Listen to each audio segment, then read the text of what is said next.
All right, so for the past about 6 years of my life, I've been balancing school and athletics both at a very high level.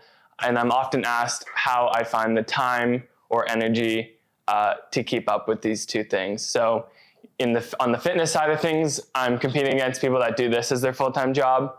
And at school, I'm studying with those who do this, and it takes up their whole day. So I'm going to show you, tell you some of the principles, ideas, things I recommend to maximize productivity as a student athlete. So the first thing one has to understand about productivity in general is that everyone has 24 hours in the day. So I like to imagine having maybe 24 little marbles. And it is in your best interest to straight away push 8 or 9 of those towards sleep or recovery in some sort. That just gets the best out of the other 16. So right off the bat, we kind of lose 8, and that leaves us with 16 hours of the day that have potential to do good work with.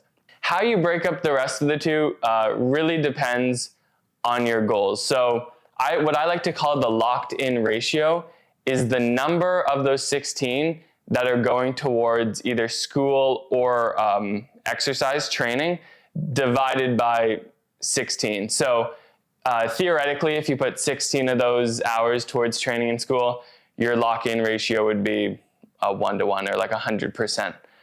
But quite frankly, that's impossible. There are a lot of small things, eating, just getting yourself together in the morning and such, that are going to take up probably at least 4 of those hours. So really, if you're looking at like 12 of 16, 75%, that's a very high locked-in ratio, and that's a number I only get to in the toughest of times. But basically, the first thing I would recommend any student athlete doing is setting goals or priorities. So basically, you have to ask yourself in hard times what you're going to put that little bit of extra energy towards. So basically, what I've chosen for myself is to get the grades in school that allow me to pass comfortably, and then the remainder is going to go to exercise. So obviously, that pass comfortably depends on how hard things are at school at that given time. That's probably somewhere from like a 75 to 80% ideally. Sometimes I'm a bit over, sometimes a bit under. And the remainder goes to training energy. So once you have that figured out, you can kind of plan your time accordingly to reach just that level of minimum. Start with the minimum. So for me, school is the minimum. Put in the least amount of time possible to reach that minimum. And kind of a theory I've learned along the way is, I believe it's called Pareto's Principle, otherwise known as the 80-20 rule.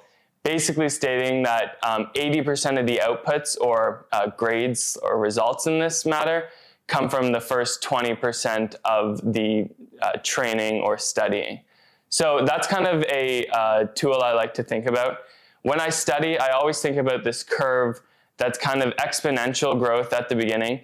Somewhere in probably around 50% or 60% score, you have that point of inflection in the graph where now we're concave down. So it's basically diminishing returns, where you'll still get better with more studying time, but the rate at which your grade is increasing is decreasing. So with that being said, I like to kind of think about that in my head. And once I feel I'm at the point of 70% score or maybe 80%, it's really hard to get to a point where you feel you're going to get a 90 or 100.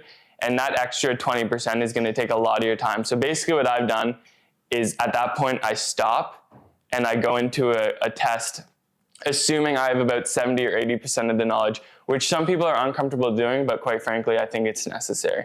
If you put your minimum on the training side of things, you just want to train 3 hours a day or achieve X result in the gym, then I would do it the opposite way, where you're training just into that point, and then all excess of those 16 energy time units are going towards training. So that sounds all good. Next thing I wanted to get is into some harsh truths. So you only have those 16 time units. A lot of those are going to be spent doing kind of monotonous things that just everyone has to do. A lot of them are going to go towards school and training, and that basically leaves very little for anything else. So the social life, if you're a very social person, it's going to be very tough for you. I would say find good friends either on your team or at the gym, and maybe some people you can study with, and try to make that really squeeze that for all it's worth, because that's going to be about the only social time that you have, unfortunately. And the other thing with days of the week is there are really no such things as weekends. The signal in our lives, if you're a student athlete, is really training and studying, and everything else is kind of noise. So the amount of noise you experience is going to be different on different days of the week, depending on classes or other personal obligations. But really, you should just view every day as trying to get the most amount of time spent on those signal things and limit the noise. Obviously, it's going to change day to day, but for me personally, I haven't found that taking like weekends off or lighter is any better. Usually weekends I'm spending a bit more time training, and I have no classes, so I can spend more time on good focused schoolwork rather than going to classes, obviously because they're not on the weekend. All right, the final thing I wanted to talk about is just tools for success. So these are kind of small habits or I guess tools that you can implement into your day that might just help you be a bit more productive and kind of cut out the slack. So the first thing I would do is, this is going to be easier for some than others, but I'd basically cut out all drugs and alcohol. For me, just you can't be losing days because of what you did the night before. I know that maybe for some sounds harsh and doesn't sound like a balanced life, but quite frankly, the student athlete life isn't balanced. So that would be the first thing I would do, maybe like once a month max. I'm thinking like once a quarter. And if you need to go hard in those times, then that's your time. But other than that, I'd probably cut that out. The next thing is supplementation. I think a lot of people use caffeine poorly, and it's kind of become something that brings them to baseline every day rather than used in specific times of need to bring you to baseline or significantly higher. So say you were very sleep deprived because you're studying for something, now could be a good time the next day to bring you to baseline.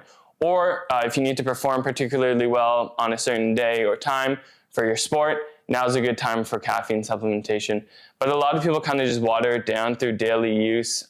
So I would kind of go zero caffeine on unimportant days, whether that's days you're not training a lot or at all, or days where the cognitive demand isn't quite low, and just increase the serving according to how big of a day it is. So every day you might have 0 to at least 50 milligrams.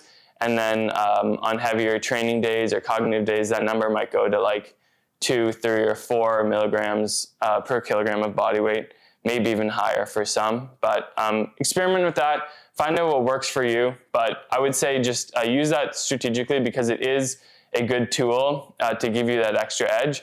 But if you use it every day in great quantities, it will kind of just become the status quo, and you'll become dependent on it just to bring you to a solid baseline every day. The next thing would be your sleep-wake schedule. So I would really prioritize sleep, the quantity, but also the quality, and with that is consistent sleep-wake schedules. For me, usually during the year, I'm going to bed at 9 and waking up around 6, and that's not via an alarm, that's just kind of naturally, which is nice. And I really protect those times. I probably only miss that time maybe 5 to 10 times a year.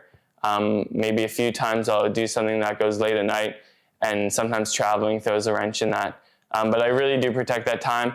When I'm in group projects at school, I let people know that I will not be doing any 11 p.m., 12 p.m. grinds to finish out a project. I'll get my part done in advance, but I won't be staying up to that time. So just set expectations with those that it matters. And I would really protect that sleep time because, a lot of new research showing on that regularity that's maybe even more important than duration. So keep that in mind when you're trying to maximize energy throughout the day. The next thing would be cutting out time doing stupid things, I would say. For me, I had a real issue with social media and kind of still do. One thing I implemented was an app called Opal, I believe, not a sponsor. In fact, I'm a paying customer. But I was using the Apple screen times and would just kind of bypass them. And I don't know, I think the brick and whatever those actual hardware pieces are that you can tap your phone on. I don't know, they seem a bit gimmicky. They seem fun, but I just got this app called Opal where basically I can't go on Instagram or Facebook. I don't really use Facebook, but I can't go on either of them until 3 p.m. every day. And I also set it to whatever the like hardest mode is, where I think I get like 1 bypass a month or something. I've only used 1 bypass when I had to post on Instagram, but that's kind of a good tool. Just, I was kind of waking up in the morning and checking Instagram. It was adding time to like my morning routine just because I was, in between things, checking things. You kind of fill in every small gap in your life with the social media check.